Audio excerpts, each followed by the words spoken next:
वंदे मातरम किस भाषा का शब्द है? संस्कृत है क्या? हिंदी है क्या? मराठी है क्या? किस भाषा का शब्द है?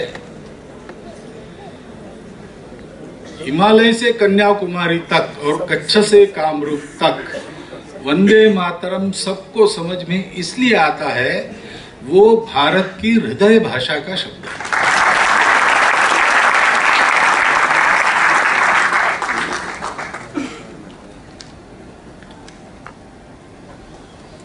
सृष्टि निर्मिति में ऐसा कहते हैं कि प्रथम ओंकार है, प्रणव है। ऐसे भारत में भारत के उत्थान का पहला शब्द यही होता है, यही उसका प्रणव है, यही ओंकार है, वंदे मातरम। क्योंकि भारत के नाते भारत जो कुछ है उसका कारण ये माता है, मातृभूमि है।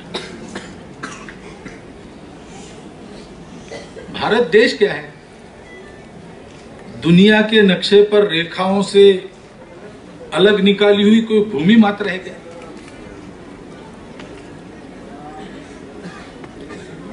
भारत देश एक स्वभाव का नाम है। उस स्वभाव को लोग देखते हैं, वैसा स्वभाव दुनिया में अन्यत्र कहीं नहीं मिलता। सारी दुनिया ये कहती है कि एक होने के लिए एक सा होना चाहिए। भारत कहता है कि एक सा होने की आवश्यकता नहीं, विविध होकर भी एक रह सकते हैं। क्योंकि एकता का ही रूप विविधता है। अब ये एक अनोखा भारत का स्वभाव है जिससे भारत पहचाना जाता है। भारत यानी अनेक भाषा बोली, 3800 है ऐसा कहते सब मिलाकर। भारत यानी अनेक देवी देवता, 33 करोड़ पहले से थे, नए नए आते रहते। दुनिया के लोग कहते हैं कि एक सा होना चाहिए, यूनिफॉर्मिटी होनी चाहिए, लेकिन दुनिया इतनी बड़ी है कि हो नहीं सकती। इसलिए विविधता को सहन करो, टॉलरेंस। भारत में कहते हैं सहन करने की जरूरत नहीं, विविधता को स्वीकार करो।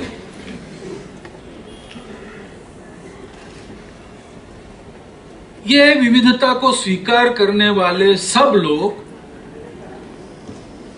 अलग अलग राज्यों में भी रहे, अलग अलग राजा रहे, और राज्य भी एक प्रकार के नहीं थे। तो मंत्र पुष्पांजलि में साम्राज्यम, भौज्यम, स्वराज्यम, वैराज्यम, पारमेष्ठ्यम, राज्यम, महाराज्यम, आधिपत्य, समंत पर्यायी, इतने प्रकार मिलते हैं भारत में राज्य करने के उस समय के राजाओं। ऐसा होने के बाद भी सब लोगों का मिलकर एक नाम है भारत। क्यों? इसका कारण ही मातृभूमि है। जिनसे जिनसे हमको कुछ मिलता है जीवन के लिए, उनकी कृतज्ञता हम व्यक्त करते हैं। ये माता है,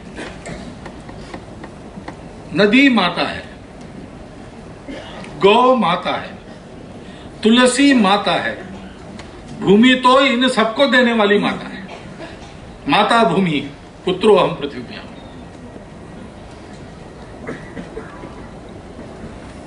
और मातृ कर्तव्य सर्वश्रेष्ठ कर्तव्य है। सन्यासी सारी दुनिया छोड़ देता है, उसको किसी से कुछ लेना देना नहीं रहता, लेकिन उसको आज्ञा है कि मां को मिलने के लिए वापस आना एक बार। क्योंकि माता ये हमारे यहां ईश्वर की प्रकृति है, जगत जननी है, जगदम्बा है, कंकड़ पत्थर रेत नहीं, यह तो माता है। भारत का व्यक्ति भारत की मिट्टी पर प्रेम करता है। वो कहता है ये मेरी मिट्टी है, ये मेरी जमीन है, ये मेरी मातृभूमि है, ये हमारी मातृभूमि है, ये अपनी मातृभूमि है। ऐसा कहते समय उसमें ये भाव नहीं रहता कि मैं इसका मालिक हूं। उसमें भाव रहता है कि ये मेरी माता है, इसकी सेवा के लिए मेरा जन्म है। और इसलिए वंदे मातरम आज इतना बड़ा ग्रंथ उस पर हुआ है, बहुत सारी बातें उसमें आई। लेकिन ऐसा कोई ग्रंथ नहीं था उस समय, केवल शब्द आए थे। उन शब्दों ने संपूर्ण देश को उठाकर खड़ा किया, जगा दिया। मंत्र बन गए वंदे मातरम अपने स्वतंत्रता के युद्ध में।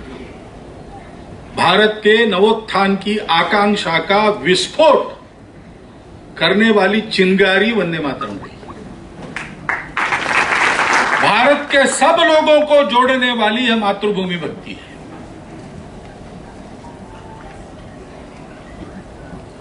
भारत की एकता का आधार क्या है? आधार यही है, उत्कट मातृभूमि भक्ति। अपने मातृभूमि के अखंड स्वरूप की अव्यभिचारी भक्ति हृदय में रखकर उसका मान बढ़ाने के लिए काम करना। जैसे यहां वारकरी पंढरपुर में जाते समय विट्ठल विट्ठल कहता है, केवल शब्द नहीं रहते, वो अपने हृदय को निचोड़कर उसके मुख से वो बाहर आते, उसके आंखों में आंसू आते हैं नाम लेते ही।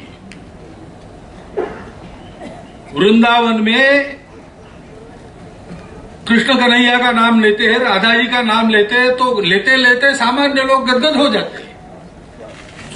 ऐसे संपूर्ण भारतवर्ष में भारत माता यह शब्द तन मन धन को सराबोर कर देता है प्रत्येक व्यक्ति। मातृभूमि के लिए सर्वस्व अर्पण करने वाले हमारे क्रांतिकारी शहीदों के हाथ में गीता थी फांसी पर चढ़ते समय, और मुख में यही मंत्र था, वंदे मातरम।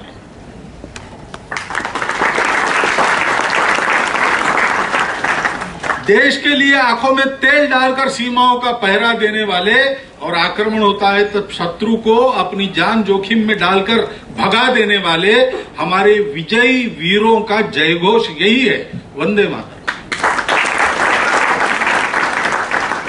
स्वतंत्रता के लिए जितनी अपनी शक्ति है उतने लेकर जैसा अपने को बनता है वैसा प्रयास करने वाले सभी लोग इससे ही प्रेरित हुए।